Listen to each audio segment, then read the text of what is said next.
somewhere in the country, big case happens, then we run with that case, we all go in there. I was at all material times where the National Commissioner was. I was with him at all material times. So whatever that is happening somewhere and there were arrests, it's no longer a subject of us having to intervene and getting involved in it.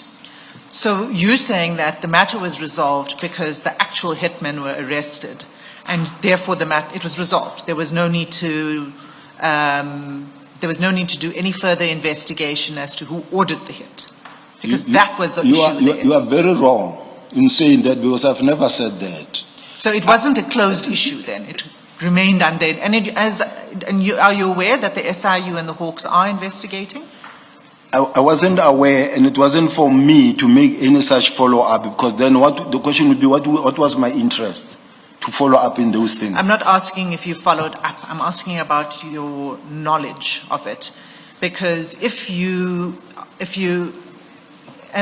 asking for this reason, and of course these were allegations, but if you are aware that other law enforcement arms and the SAPS itself is investigating an individual, would you not be circumspect in your relationship with that individual? One thing that you must remember how the police work is that what IDEC investigate, I don't know, not even the National Commissioner is aware of. What SIU works on and what they're handling, I won't know. The whole country knew. The whole country doesn't know what they're investigating. They will know 1, 2, 3 because maybe it was in the public space. But that what is authorized in terms of the proclamation by the president to the SIU, I won't know from where I'm sitting, even if I'm the top cop. There are cases that might be involving me. I won't know about them. So all I'm saying, Chairs, is that I cannot be expected to know what is happening in the IDEC or in the SIU. Yes. I won't know. Yes, I'm not asking you about the details of the investigations of the SIU or anyone else. It's a very simple point. It's that the whole country knew the name Mr. Matlala, and that he was linked, one, to the illegal use of blue lights, and this was known from at least 2023, February 2023, because it was in the media. And the second thing that was known was that he was implicated in the Tembisa hospital scandal. So there were allegations, he was under investigation. And what I'm probing with you is, how is it that you, as the top detective in the country, were not aware that he was implicated? I think let's start here. How is it that the South African Police Service got to give him a tender, award him a tender of that amount of money? I accept that. Let me stop you, because... Ms. Hassim, maybe unduly curtailing your questioning, but we do not seem to be making headway. Do you... Let us decide what we want to do about this issue, and don't you want to move on, perhaps? I'll take that, Chair. Yes. The point I'm making is that as someone in your position, you should have been aware of who Mr. Matlala was at that time. But I heard your response that you were not. Comment general if you want to. No, it's an unreasonable question. It's an unfair question, because I'm not expected to know every case that happens in the country, and also in particular if it is not investigated by the detectives. If it is from outside, I won't know the details of that case. Let's say the blue light issue I never saw myself, and also in particular if it is not investigated by the detectives. If it is from outside, I won't know the details of that case. Let's say the blue light issue I never saw myself, and quite honestly speaking, and I didn't know the intricacies involved within that blue light issue of Ekurhuleni. So I didn't know. And then I cannot be expected or ask a question as to, but it was widely known or publicized. I didn't know. Thank you.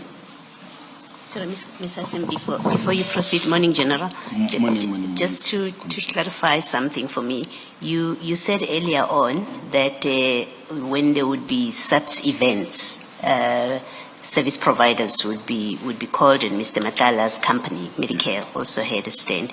Is this before or after the award of the Medicare contract, what you are describing, his presence? After the award. Okay. Thank you. Including even being approached as a sponsor. Yes. And No, he you've- did sponsor as well. Thank you. You've clarified. Thank you. Thank you. So, General, you said your relationship began in January 2024, but it wasn't confined to just that meeting in January 2024, correct? Let's fix it. Let's not say your relationship, because it was not a relationship. We met as a person who came to complain. Right. And how many times after January 2024 did you interact with Mr. Matlala? I can't say how many times, but I know where I'm sitting. I've met Mr. Matlala less than 5 times in my whole life. Less than 5 times? I'm saying physically? so. Yes. And not physical meetings, but other communication? Communications, if I have spoken to Mr. Matlala on the phone, I think it will be less than 3 times. I wasn't really interacting with Matlala. I never was used to talk to him regularly. It's not a kind of a person I was talking to. Okay, so there might be an explanation for that, and Witness F testified about this. If I could just take you to what he said, and it's his transcript from 4 February. Which file? It's in 10A. It's 10A.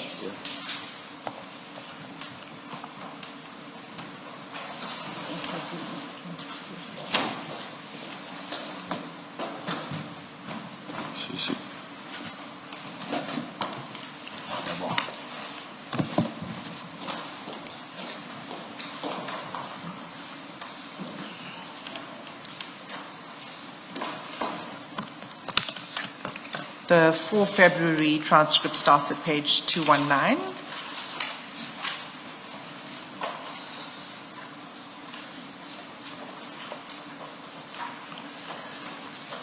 And 219, and the page I'd like you to go to is page 230.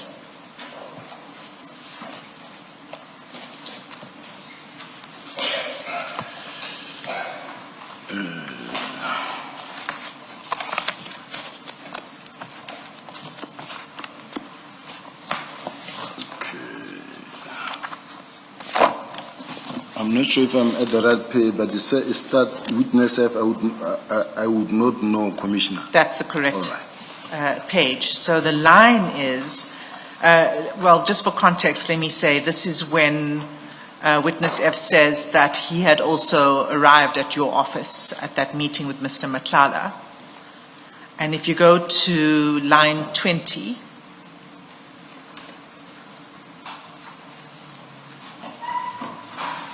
Witness F says, on my arrival to General Sibiya's office, I delivered Mr. Matlala. Then General Sibiya said to me, because most of the times his phone is off or silent, he might be in the meetings or parliament. Does Mr. Kat Matlala mind to communicate with him via me if he does not have a problem with that, for in case or when he does not find him on his phone? And he goes on to say he didn't have any problem with that. Do you see that? Yes, I see. And Can I comment on it? yes, just before you comment on it, and I want to take you to one other reference. It's on the same. Ms. Hassim, our experience is that the General has said he prefers to comment as and when an issue is touched on, because it derails him if several issues are touched on, and then he's required to comment right at the end. Perhaps let's let the General comment now. Thanks. Chair, it's the same issue. Yes. It's not a different issue. Yes. But maybe I can just, instead of taking time going to the page of the transcript, if I can just say what it is. It's the same issue. Yeah. And if you can respond to both at the same time, because it's about the communications between you and Mr. Matlala via Witness F. And what Witness F said